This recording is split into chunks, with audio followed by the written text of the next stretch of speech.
Well, I think you need to wear dress pants, slacks, or actually wear a dress.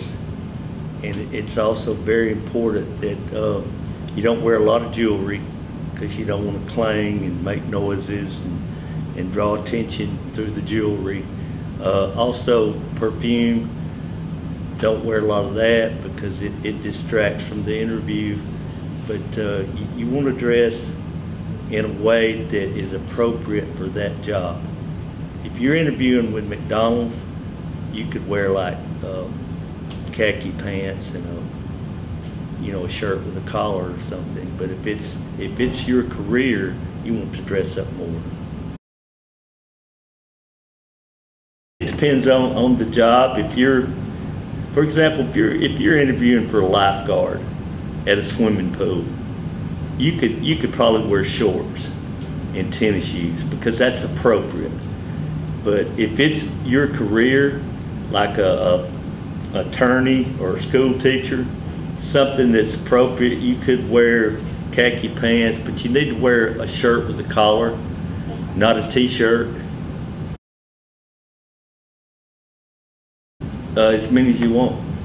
There's no number on that. You can apply to as many places and fill out applications. You can send them resumes and cover letters. It's just very important, because I made a mistake when I was young. I had a generic cover letter, and all I did was change the name of the company, and that's not personal enough. So I wished I hadn't done that, because that was a bad mistake. Every cover letter needs to fit with that company and be about that company, not just some generic same things written over and over. A very short letter stating, first paragraph, the position that you're interested in and that you hope to meet with them and have an interview. It's kind of an introduction to you. And it's actually, like a resume is all bullets. A cover letter is you're writing complete sentences, so they're able to see your writing. But it's just a letter that tells them the position you're interested in, why you can do the job, and that you would like to get back with them. Gets their attention is use a PS at the bottom. And you can just get their PS. Thank you so much for your time. After we interviewed, I feel more and more confident I can do everything that you were looking for in an employee, something that just kind of stands out at the end. I would recommend it because I think it makes a really great first impression. Okay. So I would, even McDonald's or wherever, resume, cover letter, I would still do that because you're going to really make a good impression. A cover letter, in my mind, could be more important than a resume. And I'm going to tell you why. Because it's usually the first thing they read. And a cover letter, I like to use, you're going to have to add magic to it. You're going to have to get their attention. If you don't, they're going to wad it up and they're going to play basketball with it. They're going to throw it in the garbage can. So I like to have it 3 paragraphs. And the second paragraph's the most important. And I would use bullets. But that's where you list why you can do the job, your skills, and all the reasons why you can add value to their company.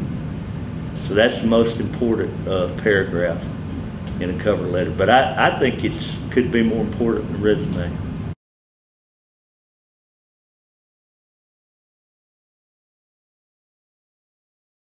Everybody, you need your work history, you need your education, and usually people start off with like an objective, the first line, and that's basically you're just telling people the job that you're interested in and maybe why you could do it. And then have your work history, your education, you may have some a personal profile, things you want to share, things that you've done or that you show people how you're creative or whatever.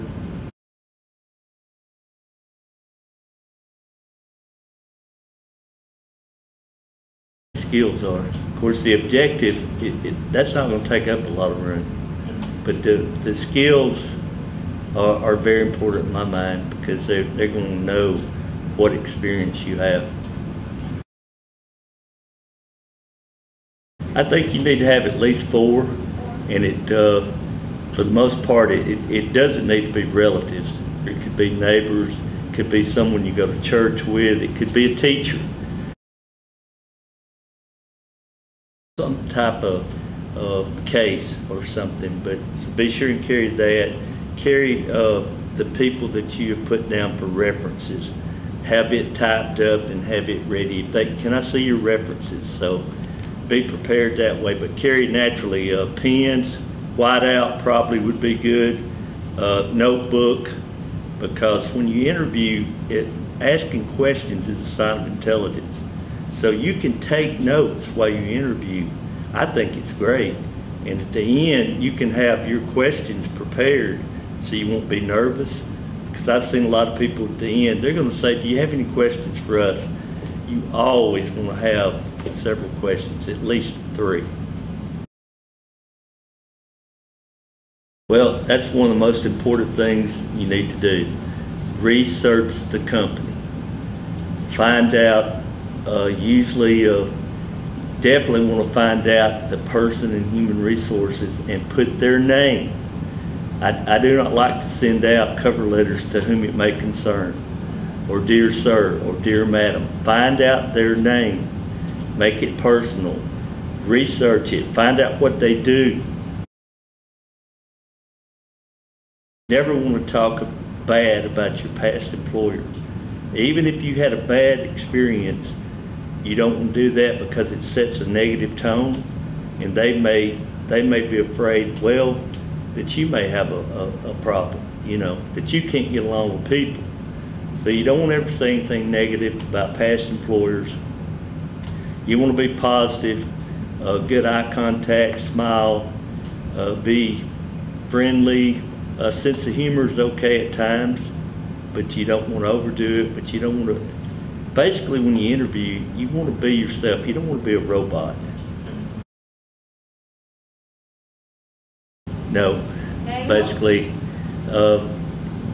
you will interview places, and you will think you've done well, and you probably will. You probably did do well. But you're going to find out that a lot of companies and places already know who they want to hire before you ever come interview. And that's a sad thing, because it's kind of wasting your time.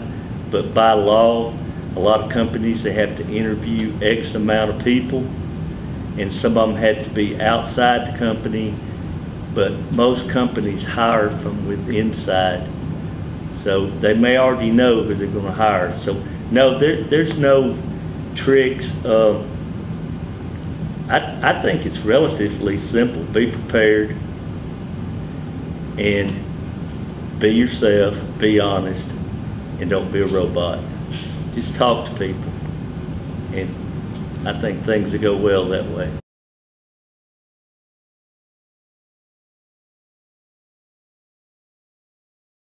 Basically, to me, never ever talk about benefits or salary the first time.